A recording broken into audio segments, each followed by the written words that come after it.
Hello friends, இன்றைக்கி பொரியில் ஒரு அல்வா செய்ய போகிறோம். சூப்பராக இருக்கும். இந்த பாருங்க, பொரி நல்லா சாஃப்டாக இருக்கணும். இப்படி நல்லா மெத்துனே இந்த இப்படி உடையணும். பொரி மொறுன்னு நல்லா. பொரியில் அல்வாவாக கேட்குறீங்களா? செம்ம சூப்பராக இருக்கும். நீங்கள் செஞ்சு பாருங்கள். அதை செஞ்சால் அதை திருப்பி செய்யாமே இருக்க மாட்டீங்க. எல்லாத்துக்கும் அதான் செய்வீங்க. அதுக்கு என்னென்ன தேவைன்னு பார்த்துருவோமா? பொரியை ஃபஸ்ட்டு எடுத்து ஒரு கிண்ணத்தில் அதை போட்டுருவோம். ஃபஸ்ட்டு பொரியை ஒரு 10 நிமிஷம் ஊறணும். பொரி இந்த பொரி அப்படியே போட்டுருவோம். நல்லா ஒரு பெரிய பவுலில் தான் போட்டுருக்கேன். இந்த பாருங்கள், இவ்வளோ பெரிய பவுலில் போட்டிருக்கேன் பொரியை. இன்னமும் ஒரு டம்ளர் தண்ணி ஃபுல்லாக எடுத்து பொரியை நல்லா ஊற வைப்போம். ஒரு 10 நிமிஷம் ஊறணும் பொரி. அப்படியே நல்லா கலக்கிடுங்க. உங்களுக்கு ஸ்பூன் போட்டு கலக்கினாலும் சரி தான், கையில் வச்சு கலக்கினாலும் சரி தான். உங்களுக்கு நான் ஸ்பூன்லேயே காட்டிடுறேன். ஊறட்டும். ஒரு 10 நிமிஷத்தில் ஊறிடும். அதுக்கப்புறம் நம்ம மீதி எல்லாம் பார்த்துரும். அப்படியே மூடி வச்சுருவோம் பொரியை. அதுக்கு தேவையானது ஒரு கப் தேங்காய். நம்ம நல்லா வறுத்தும் வச்சுக்கலாம். நீங்கள் நெய்யில் ஒரு ஸ்பூன் நெய்யில் போட்டு வறுத்துக்கோங்க. முந்திரி, திராட்சை உங்களுக்கு என்னென்ன வேணுமோ அதை போட்டுக்கங்க. அப்புறம் ஏலக்காவும் சுக்கும் அரைச்சி வச்சுருக்கேன். அதுலேருந்து ஒரு சிறிதளவு. அப்புறம் எல்லோரும் சர்க்கரை போடுவீங்க. நான் சர்க்கரை போடல. பனங்கற்கண்டு நம்ம ஊர்லலாம் உண்டு பார்த்திங்களா, சின்ன சின்னதாக. அதுமாரி இது பெரிய பனங்கற்கண்டு ஊர்லேருந்து, ஊர்லேருந்து வாங்கிட்டு வந்திருக்கோம். பனங்கற்கண்டு இப்படி தான் இருக்கும் ஊர் சைடில். கற்பட்டியில் செஞ்சது ரொம்ப சூப்பராக இருக்கும். இதை நல்லா நுணுக்கிட்டு தான் செய்ய போகிறேன். ரொம்ப ஹெல்த்தி வேறு உடம்புக்கு. சரி, அதனால் குட்டி பிள்ளைங்களுக்குன்னா இப்படி தானே செஞ்சு கொடுக்கணும். சரின்ட்டு இதை மிக்சியில் மட்டும் அரைச்சிக்கலாம். அந்த பனங்கற்கண்டை மிக்சியில் நம்ம அரைச்சிப்பேன். பெருசு பெருசாக இருக்கனால தூள் பண்ணிவிடுவோம். கற்பட்டி அப்படி வாசனை இருக்குது. இனிமேல் செய்ய ஆரம்பிச்சிடுவோம். ஒன்று ஒன்றா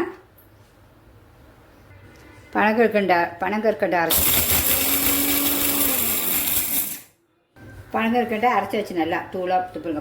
பவுடர் மாதிரி அரைச்சிட்டேன். ஏன்னா இனிமேல் நம்ம பொரியில் தான் போட்டு அரைக்க போகிறோம். பொரியையும் இனிமேல் அடுத்தது பொரி ஊறிடுச்சான்னு பார்ப்போம். நம்ம பொரியும் ஊறிடுச்சு நல்லா. இனிமேல் அதை அப்படியே புழிஞ்சு போட்டுடணும். நல்லா கழுவிக்கிங்க நீங்கள் பொரியை.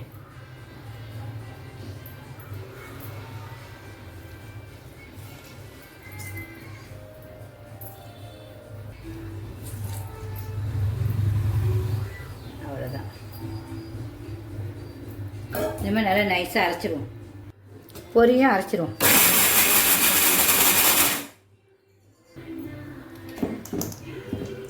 இதுவங்க பொரி நல்லா அரைப்பட்டுச்சு.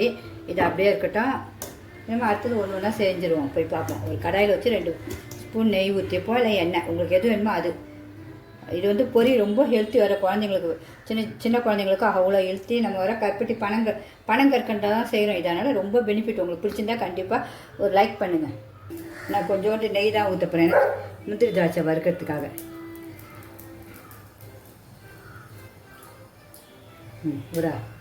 ஒரு ஸ்பூன் ஃபுல்லாக, பெரிய ஸ்பூன் ஃபுல்லாக இருக்கும். இனிமேல் முந்திரி திராட்சை 2 போட்டுருவோம். என்னென்ன உங்களுக்கு நட்ஸ் வேணுமோ எல்லாமே நீங்கள் போட்டுக்கலாம். உங்களுக்கு பிடிச்சிருந்தா கண்டிப்பாக எல்லாேருக்கும் உங்கள் ஃப்ரெண்ட்ஸ் அண்ட் ரிலேட்டிவ்ஸ் ஷேர் பண்ணுங்கள். கண்டிப்பாக எல்லாமே நல்லாயிருக்கும், டேஸ்ட்டாக இருக்கும். நான் செய்கிறதெல்லாம் 10 நிமிஷம் செஞ்சிடலாம். நீங்கள் இந்த ஸ்வீட்டை பொரி இருந்துச்சுன்னா 10 நிமிஷம் தான் உங்களுக்கு. யாராவது வீட்டுக்கு வந்தால் கூட எதுவுமே இருந்தால் கூட பொரி வச்சு செஞ்சுருங்க. நல்லா அழகாக ப்ரௌனிஷாக வந்துடுச்சு. முந்திரி திராட்சைலாம் நல்லா பலூன் மாதிரி நல்லா குண்டாகிடுச்சு பாருங்கள். இந்த பாருங்க, சூப்பராகிடுச்சா? இனிமேல் எடுத்துக்கணும்.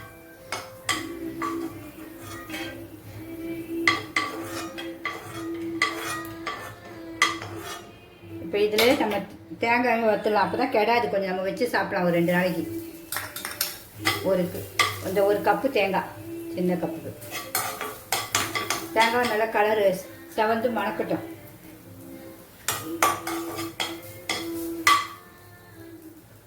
கலர் நல்லா வந்துச்சு, மணமாகவும் இருக்குது. இனிமேல் அப்படியே ஒரு யானத்தில் போட்டு வச்சுருக்கோம்.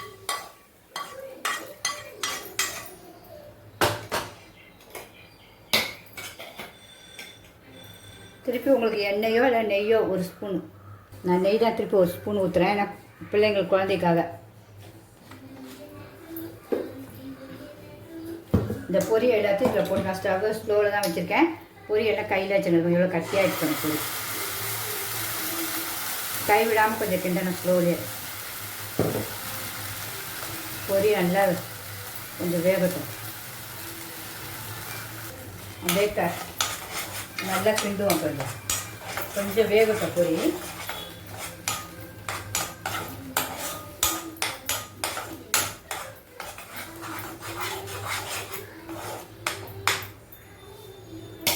கொஞ்சம் அப்படியே வேகட்டும்.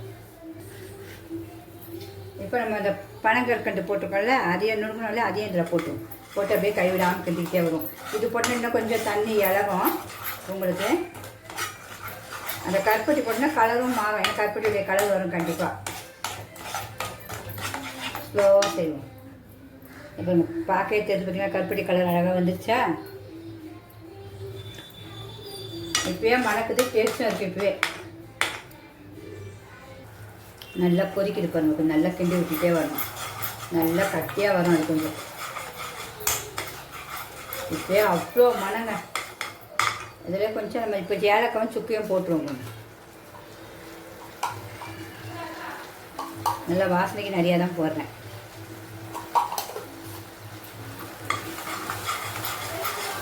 அப்படியே கிண்டி ஊற்றிட்டே இருக்கும். ஸ்லோவிலே கிண்டுவோம். அது ஒரு 5 நிமிஷம் இருக்கட்டும். இப்போ நல்லா கொஞ்சம் கட்டியாக வரும்போது நெய் வேணால் நெய் ஊற்றிக்கணும் 1 ஸ்பூனு. நான் எண்ணெய் தான் சும்மா ஊற்ற போகிறேன். கொஞ்சம் நான் நெய் வேண்டாம், நெய் ஊற்றி வச்சு 2 ஸ்பூன் போதும். 1 ஸ்பூன் சும்மா எண்ணெய், அவ்வளோதான்.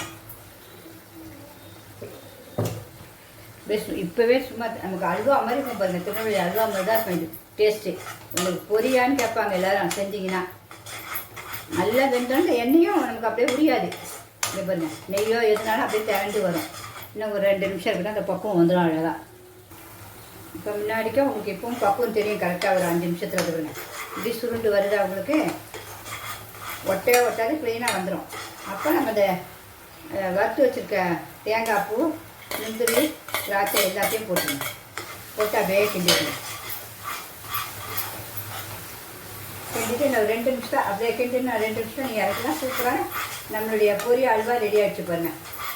எப்படி இருக்குது பாருங்கள், அட்டகாசமாக இருக்கும். சாப்பிட்டா பிள்ளைங்க சாப்பிட்டுட்டே இருப்பாங்க. ரொம்ப ஹெல்த்தி பார்த்தீங்கன்னா. பனங்கற்கண்டை போட்டு செஞ்சுருக்கோம். கருப்பட்டி பனங்கற்கண்டு, அதுவும் எவ்வளோ சூப்பரான ஹெல்த்தியான இருக்குது பாருங்கள் டிஷ்ஷு. எல்லாமே செஞ்சு பாருங்கள். பிடிச்சிருந்தா கண்டிப்பாக லைக் பண்ணுங்கள். சிம்பா நியூஸ் சேனலுக்கு சப்ஸ்கிரிப்ஷன் பண்ணுங்கள். பார்த்தீங்கன்னா இப்படி சுற்றினா இப்படி அழகாக வரணும். திரண்டு ஒட்டவே இல்லை பாருங்கள். உங்களுக்கு சுற்றினா அழகாக அப்படியே வருது பாருங்கள். அதுதான் மெயின் பக்குவமே. அவ்வளோதான். இனிமேல் ஆஃப் பண்ணிட வேண்டியதான். நம்ம பொரி அல்வாவை அப்படியே போட்டோன்னே அப்படியே அழகாக விழுந்துருச்சு பாருங்கள். சூப்பராக இருக்கும். இப்போ நம்ம டேஸ்ட்டும் பார்த்துருவோமா?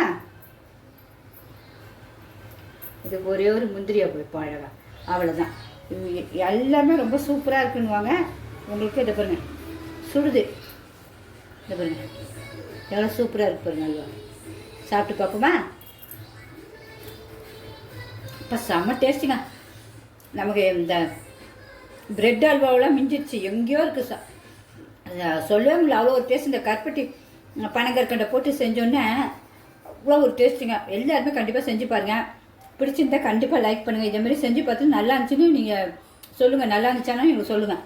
ஓகே ஃப்ரெண்ட்ஸ், பாய்.